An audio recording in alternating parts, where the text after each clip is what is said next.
En línea con la entrevista. Noticieros en línea. ¿Qué tal? Estamos de regreso, son las 8 de la mañana con 4 minutos y bueno, hoy tenemos una entrevista peculiar, hemos tenido aquí de debates, hay más de un invitado, 2 o 3, a veces han estado aquí en este espacio.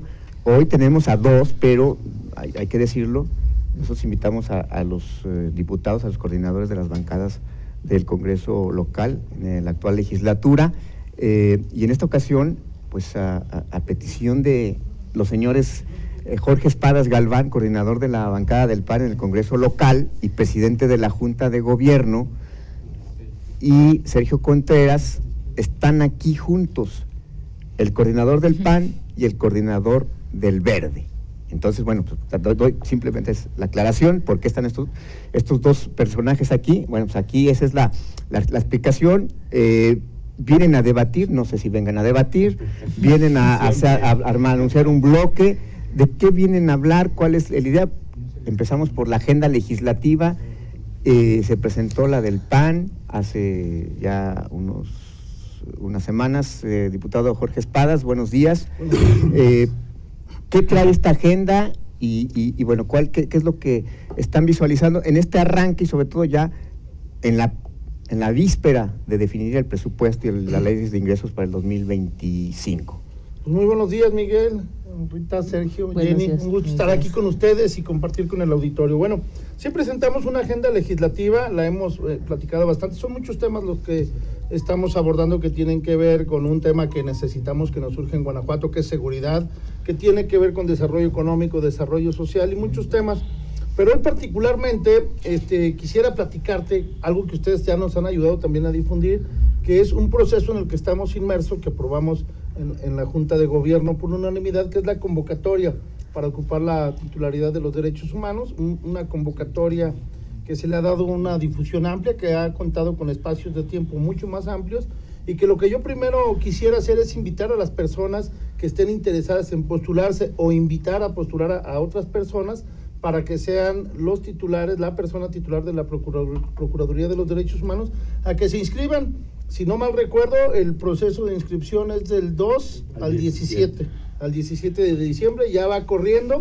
Hubo unos días previos considerablemente el espacio de difusión, y bueno, estamos esperando a que las personas se registren para tener más opciones y ocupar la titularidad de los derechos humanos. Ese es el tema número 1 que nos trae hoy aquí, invitar a las personas a que se inscriban. Ojalá tengamos una gran participación en esta convocatoria, Miguel. Y de hecho ya veía que en una sesión con organizaciones civiles, alguien dijo, nosotros ya hicimos una propuesta, ¿ya tienen propuestas? ¿Tienen forma de saber en este momento ya cuántos se han registrado? Todavía no tengo el dato actualizado el día de hoy. En esta reunión que se tuvo con las organizaciones de la sociedad civil fue también otro mecanismo diferente, no se acostumbraba, donde la Comisión de Derechos Humanos recibe organizaciones de la sociedad civil y estas organizaciones le sugieren a la Comisión qué aspectos deben de cuidar en el proceso, qué deben de cuidar de los perfiles, cuáles son los planteamientos que se le deben de hacer a los postulantes, entre otras cosas. Ya se desahogó. Entiendo que ahí, no conozco el nombre, 2 o 3 organizaciones propusieron a alguna persona, pero ese momento no es el de inscripción. El de inscripción es cuando no es solo que la sociedad civil me proponga, sino que yo cumpla con todos mis requisitos. Tengo que ir a registrarme, yo sí soy una persona que aspira a ser titular de la Procuraduría. Ya hubo este desahogo de esta primera etapa, a manera de orientación, de sugerencias a la Comisión por parte de la sociedad civil. La segunda etapa es el registro del 2 al 17 y de ahí continuarán las etapas que vienen marcadas en la convocatoria. ¿Qué tan eficientes van a ser estos puntos en los que se señaló que la sociedad civil puede participar con preguntas, que puede estar inmiscuida realmente en el tema de la convocatoria, de conocer a las y los candidatos próximos? ¿Cómo se planteó ese esquema de comunicación, digamos, con la sociedad? ¿Qué tal? ¿Cómo están? Muy buenos días, Jenny, Miguel, Rita, gracias, Jorge. Gracias. Miren, este fue un proceso, yo lo diría, especial y diferente al anterior, porque no empezamos poniéndonos muy de acuerdo, había posturas muy distintas, pero lo que debemos de reconocer, y creo que sí es importante decirlo, Jenny, es que hubo unanimidad y se tomaron propuestas de las 7 representaciones político-partidistas de la Junta de Gobierno, y efectivamente es el primer proceso en la historia de una elección de una persona titular de la Procuraduría de los Derechos Humanos, en donde se recibe primeramente a toda aquella organización que se registró para esta reunión que fue hace 8 días, en donde la Comisión de Derechos Humanos recibe, escucha, y más allá, Miguel, de que la gente se propusiera o autoanunciara ahí, la intención era que la comisión, que va a ser la encargada de seleccionar la terna, viera de voz de las asociaciones, de los colectivos,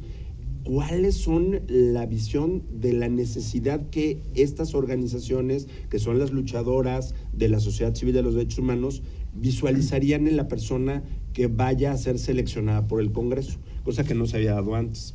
Y segundo, que... ¿Cómo era antes, Sergio? Pues anteriormente se registraban y la comisión hacía la elección, pero no escuchaba a las organizaciones de cuál era la visión que se tenía previo a iniciar el proceso. Eso sí lo cuidamos mucho, que esta reunión se diera previo a que iniciara el día 12 el proceso de selección, precisamente para no generar un posible vicio en el proceso. Entonces, que la comisión, que nuestras compañeras y compañeros diputados, pues llevaran dentro de todo este proceso ya impregnados de esa visión de todas y cada una de las personas que ahí participaron, que no era excluyente, que era todo aquel que se registrara, y ahora viene la misma.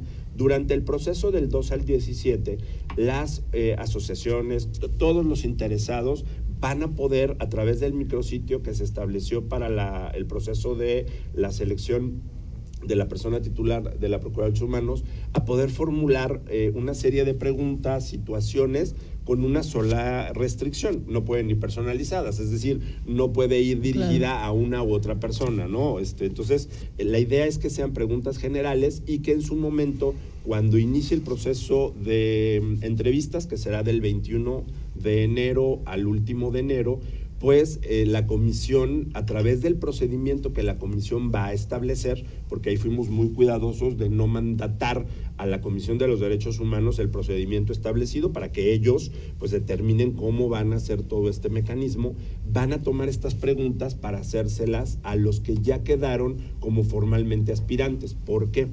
Porque del 2 al 17, todo el que va con los alineamientos de la convocatoria se inscribe. Pero no, esto quiere decir que ya quedaste registrado.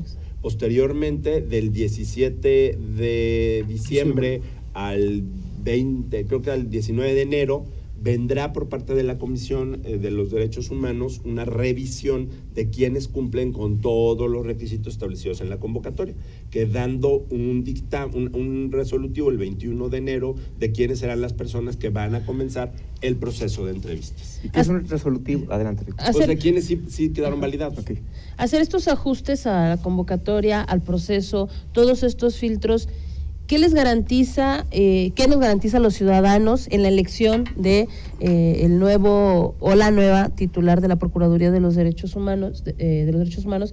Y, o sea, ¿esto qué significa? ¿Qué es lo que esperan ustedes más allá pues de tener un perfil más adecuado? ¿Qué es lo que esperan? ¿Cuál es el resultado que esperan con todo este proceso que, como bien lo mencionan, pues hoy es diferente, ¿no? Vamos uno y uno, pues yo no te dejo hablar. Es una apuesta a la socialización, a que haya más participación tanto de las organizaciones de la sociedad civil en el proceso como de mujeres y hombres aspirantes a ocupar la titularidad de la Procuraduría. Hoy los espacios de tiempo fueron también mucho más amplios, muchísimo más amplios, lo que nos permite que las personas, desde la recopilación de todos los documentos que tienen que enviar para registrarse, hasta la integración de las opiniones, por ejemplo, de las organizaciones de la sociedad civil que los están avalando en su postulación, sean mayores.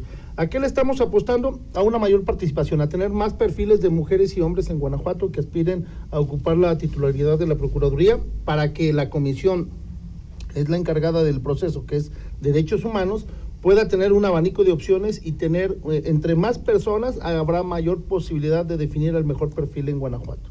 Yo les pregunto, bueno, vamos a hacer una pausa comercial, pero deja la pregunta para que... es un nombramiento muy, muy importante y relevante para Guanajuato, y más hoy, en el contexto en el que vivimos. ¿Cuál es el estado que guardan los derechos humanos en Guanajuato y la necesidad que ustedes están viendo a partir de esto para hacer esta convocatoria con estos puntos específicos? Lo platicamos. Yo dejo una pregunta nada más. Supongamos que 10 o 15 cumplen los requisitos. ¿Cómo van a llegar a una terna y decir, a discriminar y decir, estos son los o las 3 o combinado de que los que van a quedar? A la pausa, al regreso de la pausa, por favor. Vamos a una pausa, 8 de la mañana con 15 minutos, ya regresamos. 8 de la mañana con 19 minutos. Gracias por continuar con nosotros. Seguimos en esta muy interesante charla con los diputados Jorge Espadas y Sergio Contreras. Ya mis compañeros Jenny y Miguel le dejaban aquí algunas preguntas sobre la mesa. Adelante. Muy bien. Bueno, yo voy a contestarle a Miguel para que yo le contesto a Jenny. No es del partido en el gobierno, hable del Estado de los Derechos. No es del partido en el gobierno. No es. Él es del Partido Verde. Hoy gobierna el gobierno de Lilia Denise, emanado del Partido Nacional. Aunque dice que es el gobierno de la gente, va. Como todo, como el Congreso también es de la gente y como Sergio también trabaja para la gente y un servidor. ¿También es de la gente, diputado? Todos nos debemos a la ciudadanía. Es nuestro deber. Pero pues el gobierno de la gente es panista. Bueno, a ver, vamos a la pregunta, mi estimado Jorge Espadas. Damos el nuevo comienzo. ¿Cómo vamos a garantizar que lleguen los mejores perfiles? ¿Cuál va a ser el proceso de evaluación? Primero es el documental, es el que cumplió con los requisitos, pasa, ¿verdad? Y en el segundo término empezamos a entrar a un terreno de la subjetividad. Vamos a tener las entrevistas. En las entrevistas, ¿qué hay de novedoso? Primero que van a haber preguntas de la sociedad civil, ya lo comentaba ahorita Sergio, que se le van a hacer a los postulantes de manera aleatoria, dice la convocatoria. Es decir, Jorge Espadas no va a mandar sus preguntas dirigidas para Jenny, porque es mi amiga, y que a Jenny le pregunten lo que ya sabe que le vamos a preguntar. No, esto es aleatorio para que la pregunta que haga Jorge Espadas le pueda caer a Rita, a Miguel o a Jenny. Eso nos da un margen de apertura distinto a lo que normalmente se acostumbraba. Dos, las entrevistas van a ser publicadas. ¿En qué momento? Lo tiene que definir la comisión, porque también decíamos, primero, que fueran al momento de estarse desarrollando. Pero luego compañeros diputados señalaron que si entrevisto primero a Miguel y Rita ya vio la entrevista, tal vez Rita lleve ventaja porque ya conoce el mecanismo y tú vas por Entonces no van a ser transmitidas en vivo las entrevistas. Esta es parte de las determinaciones que tiene que tomar la Comisión de Derechos Humanos.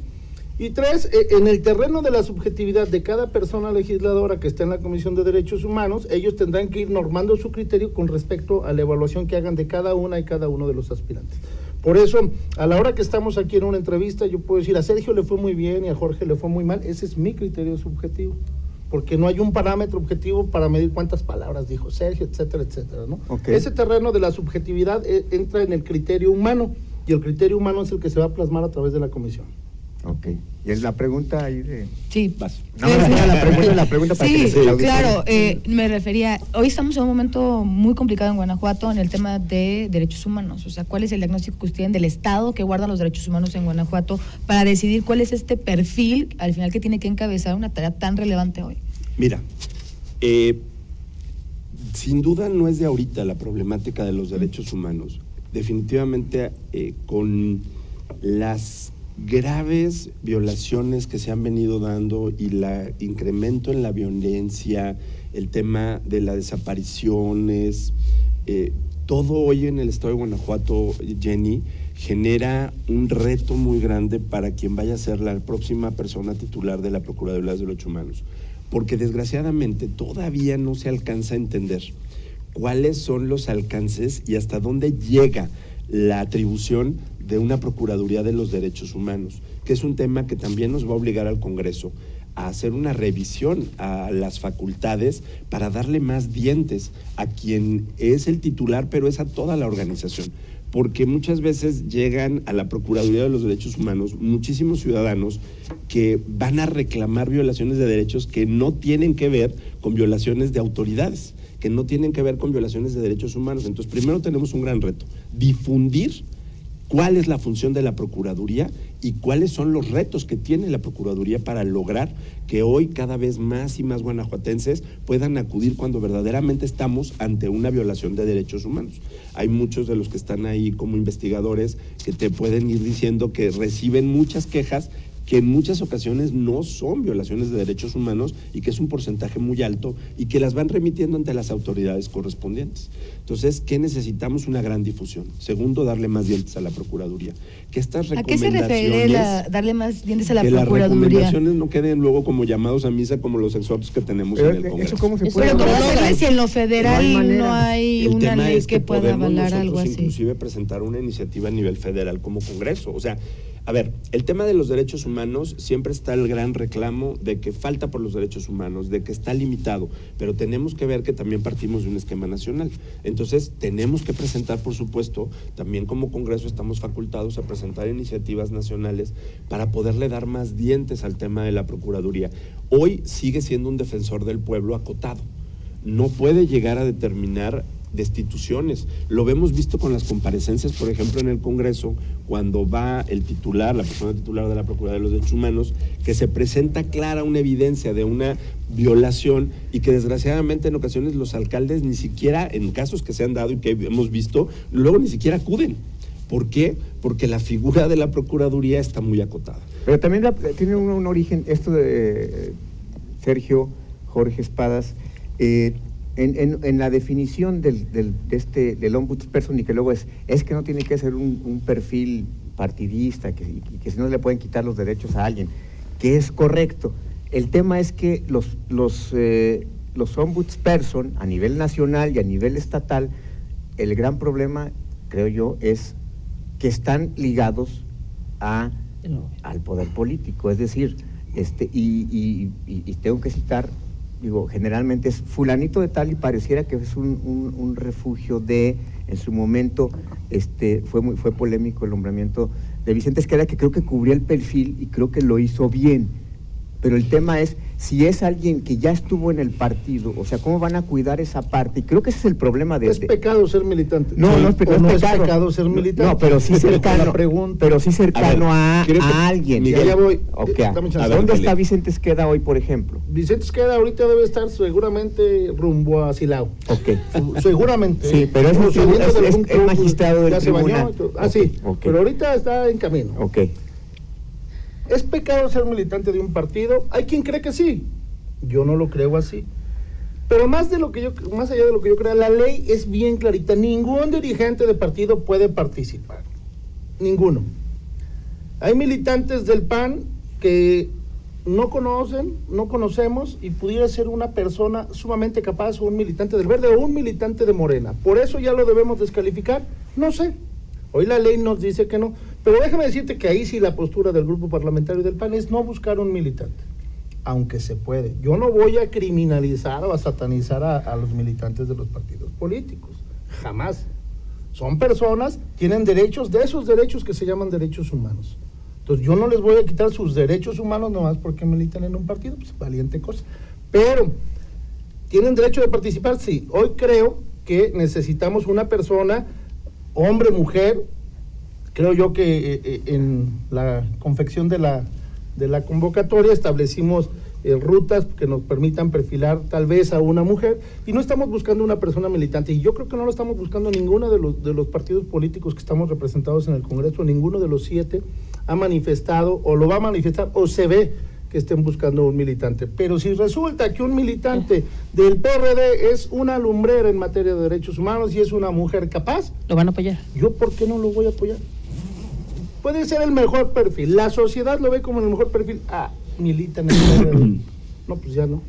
Pero garantizar esa autonomía, o sea, garantizar la autonomía, que es el tema de fondo, o sea, más allá de que puede ser un militante que fue un dirigente o un secretario general o un militante de a pie, vamos a decirle, ¿cómo garantizar que este tema del poder no esté inmiscuido en las decisiones que se toman? Pero la militancia no. Te voy a poner muchos ejemplos. Raúl Montero, ¿militante de qué partido? ¿Autonomía? Total. Pues, total autonomía. Total. Tuvo total autonomía Raúl Montero. Pero ¿capacidad? O sea... No, estamos hablando de autonomía. No, sí. Capacidad ya tiene. Es que para mí ese es el punto. No tiene que ver con la... Por ejemplo, vamos a hablar del tema nacional. Rosario Piedra. ¿Es militante de Morena? No tengo idea. Según yo no. No es militante de Morena. Militante. Es hija de una activista famosa, histórica. Una gran luchadora. Rosario ¿pero fue la Piedra, candidata de un expresidente, sí o no? Okay, exacto. El Partido Verde No se castiga la militancia desde mi punto de vista, se castiga o se cuestiona la cercanía, o sea, la cercanía. Eso es algo muy distinto. Que tampoco se puede pero calificar. ¿cómo lo puedes probar? O sea, el tema es que al final, a ver, yo creo que hemos caído mucho, y esto lo digo con mucho respeto, en críticas a los organismos, todos, por la titularidad de personas, por vinculaciones, por cuestiones de militancia. A ver, vamos a suponer que llegara alguien que es militante del Verde. Hay 50,000 militantes en el estado. Yo te puedo decir que yo no conozco a Sergio Contreras, a los 50,000 de nombre, apellido y mucho gusto, ¿cómo estás? ¿No? Entonces, y ya llegó, yo no lo había visto nunca, no sabía quién era, ¿no? Y llega a ser el titular, ¿no? Entonces, pero por ser militante del Verde se dice que tendría una responsabilidad, una injerencia hacia el partido. Yo creo que no. Al final del camino, hoy no debemos satanizar el tema de que alguien sea militante y si está en una determinada posición política. Lo que sí, y coincido con lo que dijo Espadas, es, yo creo que nadie vamos a ir a elegir a una persona titular de la Procuraduría que tenga militancia por esta estigma que ya se generó y que saldríamos de foul ya perjudicando al organismo de entrada, aunque, ojo, no tendría nada de malo. Y sí tenemos que buscar independencia, eso sí, independientemente que sea militante o no. Okay. Bueno, terminamos esta charla. Yo no más quiero, me quedo con la duda. Sí, es el problema de que sean. Ya estaban. El tema agarrando. Ya hablamos mucho. Exacto. Y el tema es nada más, no quiero dejar de pasar. ¿Por qué están aquí ustedes dos? Pudo haber venido PAN y Morena, Verde y Morena. ¿Por qué ustedes dos? Y sobre todo, porque y diálogo desde mi punto de vista, esta relación tan cercana que a veces parece que el Verde le pone pases a gol a Morena en ciertas iniciativas, en ciertos posicionamientos. Apoyamos mucho a Morena, claro. Sí, no, perdón, el Verde le pone el pase al PAN, le pone pase al PAN para este asunto. ¿Por qué estos están aquí? Porque el PAN tenemos un compromiso posterior. El esquema está planteado para que todos los grupos y representaciones parlamentarias estemos hoy platicando de lo que es la convocatoria a los derechos humanos. David no se quiere tomar fotos con Jorge. David no se quiere tomar fotos con Sergio y conmigo y con Rodrigo y con el profe Arias, pero no es cierto. Hay una gran relación en la Junta de Gobierno de todos los coordinadores y de las dos titulares de las representaciones parlamentarias. Hay una gran relación. Y aquí en Guanajuato tenemos que apostarle a la construcción. Y yo celebro que con el Verde hemos construido, como hemos construido con Morena, unanimidades, por ejemplo, en este tema, en un tema fundamental que fue las comisiones. Hemos logrado sacar ya votaciones calificadas que decían que iba a ser dificilísimo. Si es complejo, siempre es complejo, todo es complejo. Pero es apostarle a construir por Guanajuato. Y hoy estamos aquí, hoy el Verde, hoy el PAN, mañana el PRI, mañana con MC tal vez, Morena, PT, PRD, apostándole a construir por Guanajuato. Eso es lo que nos mueve para estar hoy juntos aquí, independientemente de que Sergio Contreras es mi amigo personal, como son muchos amigos los que están en la Junta de Gobierno. Muy bien. Ok, perfecto. Pues habrá oportunidad para seguir charlando. Estamos varios debates. Sí, vienen pues cuando quieran. Te aseguro que este estuvo más divertido que si hubiera venido yo solo. ¿Sí o no? Cuando quieran venir, son bienvenidos aquí. Gracias. Aquí muchas gracias. Gracias, Sergio Contreras. Gracias, Jorge Espadas, por estar aquí con nosotros. Vamos a hacer una pausa, 8 de la mañana con 32 minutos y volvemos.